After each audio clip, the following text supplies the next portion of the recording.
안녕하십니까. 언제나 당신의 벗 네이버TV입니다. 오늘부터 자소서 강의를 시작합니다. 강의 이름은 자소서 미리 쓰기 1입니다. 자소서 미리 쓰기 2도 있겠지요.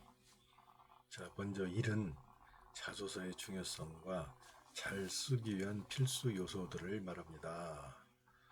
그리고 자소서 2는 실제로 자소서를 써보는 겁니다. 그건 차차 말씀드리기로 하지요. 자, 저는 자소서 강의가 있을 때마다 제 강의가 끝난 다음에는 언제든 자소서 피드백을 받습니다. 그래서 자소서 피드백이 필요하면 여기 지금 보이는 바와 같이 내 벗, 당신의 벗, 내 벗, 네이버닷컴으로 보내주시면 됩니다. 그런데 이때 반드시 자기 자신이 들어가고자 하는 회사 이름, 그리고 마감 날짜, 그리고 핸드폰 번호를 함께 보내주세요. 그러면은 제가 판단해서 시일이 촉박하면 시간을 내서라도 바로 피드백을 해서 보내드리겠습니다.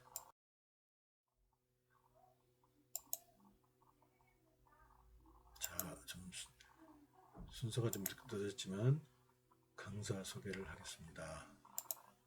저는 성균관대 문학박사로 대학에서 거의 지금 30년째 강의하고 있습니다.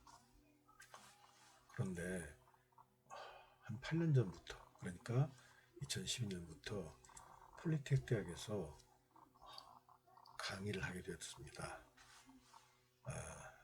그 강의 제목은 장문이었는데 이 장문 중에서 자소서 강의에 시간을 많이 할애하였습니다. 그래서 이 8년 동안 폴리텍 대학에서 자소서 강의를 하면서 학생들을 2,000명 이상을 갖다가 가르쳤고, 그리고 자기소개서를 봐준 학생은 3,000건, 아니 그 이상 될 겁니다. 그 이상 자소서를 지도해서 많은 학생들이 취업을 도왔습니다. 그래서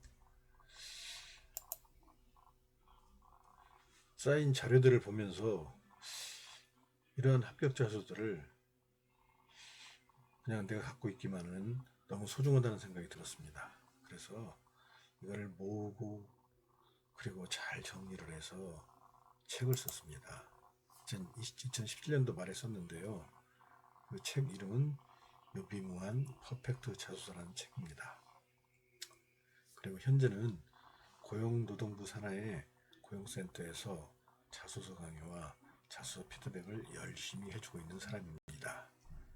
저의 자세한 소개는 유비무한 퍼펙트 자소서라는 책에 보면 저자 소개에서 상세하게 나와 있습니다. 참고 바랍니다.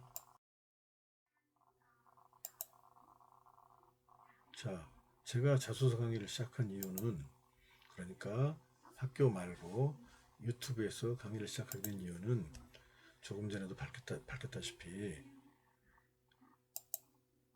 저의 경험을 나누고자 하는 데서 출발했습니다.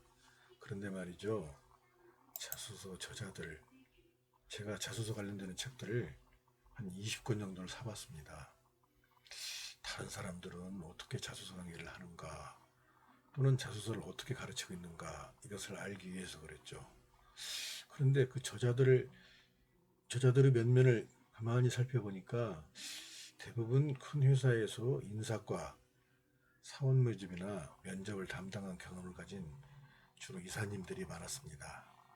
그리고 그 다음으로 학원 등에서 자소서 강의를 하는 사람이 많았습니다.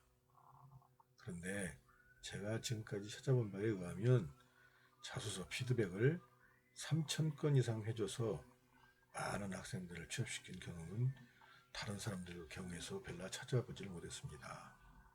저는 이 경험을 많은 사람들과 공유하고 싶습니다. 지금 청년 취업이 굉장히 심각하죠. 그리고 실제로 우리나라 중년들의 경우도 50세 정도면 대부분 직장에서 그만둬야 한다고 합니다. 공무원들이 다 60세지만 그래서 이 자소서에 대한 수요는 굉장히 많은 것 같습니다. 저는 이 경험을 취준생들 여러분들과 나눠서 취업에 실질적인 도움이 되고 싶어서 이제 유튜브 활동을 시작하려고 합니다.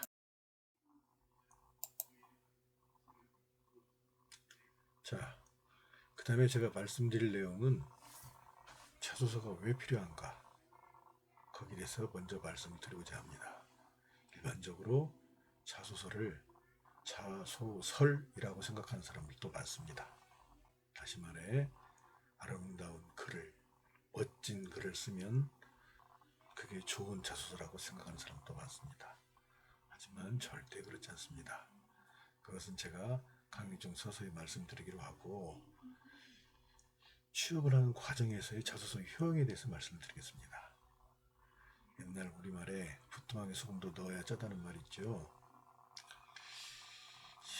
이 말을 저는 취업과 관련해서 말씀드리고 싶은 것이 일반적으로 취업을 할 때 겪는 과정은 1차로는 서류 면접, 그리고 거기에서 통과한 사람들이 전공 면접이나 인성 면접, 그리고 그 다음에 3차로 임원 면접을 합니다. 그런데 자기 자신이 전공적인 실력이 아무리 좋아도 1차 면접을 통과하지 못하면 자기 자신의 능력을 발휘할 수 있는, 검증할 수 있는, 내세울 수 있는, 보여줄 수 있는 기회조차 얻지 못합니다. 그래서 그런 기회를 얻기 위해서 가장 중요한 것이 1차 면접에 통과하는 것입니다. 아시다시피 1차 서류 면접은 주로 인터넷을 통한 그런 면접을 하는데 이력서와 자소서 제출이 주가 됩니다. 그런데 이력서상의 스펙은 그렇게 큰 차이가 나지 않습니다. 그래서 자소서에서 변별력이 1차 당락의 결정적 역할을 하게 됩니다. 자, 다시 말하면 자소서가 통과되어야 여러분의 전공 능력을 보여줄 기회가 발생한다는 말씀입니다. 자, 이러한 취업상의 취업 절차상의 문제뿐만 아니라 실제에 있어서도 자소서의 효용이 높아지고 있습니다. 자, 그래서 옛날에 비해서 지금 세상이 많이 투명해졌죠. 뭐 국회의원 딸이 부정 취업으로 기소되어서 지금 재판 중인 거 아시죠? 자, 이처럼 세상이 투명해질수록 자소서의 의존도는 더욱 높아지고 있고 취업 관련 청탁이 너무 많아서 지금 블라인드 테스트가 대세가 되고 있습니다. 블라인드 테스트라는 것은 눈을 가리고 테스트를 한다는 뜻이죠. 그러니까 다시 말하면 내가 어떤 기업에 들어가고자 할 때 나의 인적사항이 제시되지 않은 상태에서 면접까지 모든 면접 이르는 3차 과정까지 이루어진다는 겁니다. 그래서 1차 서류 면접에서도 이 사람의 이름이 누구인지 출신지가 어딘지 그런 걸 전혀 모르는 상태에서 그 내용만 가지고 테스트가 이루어집니다. 그래서 자소서의 역할이 더 커진다는 그런 말씀입니다.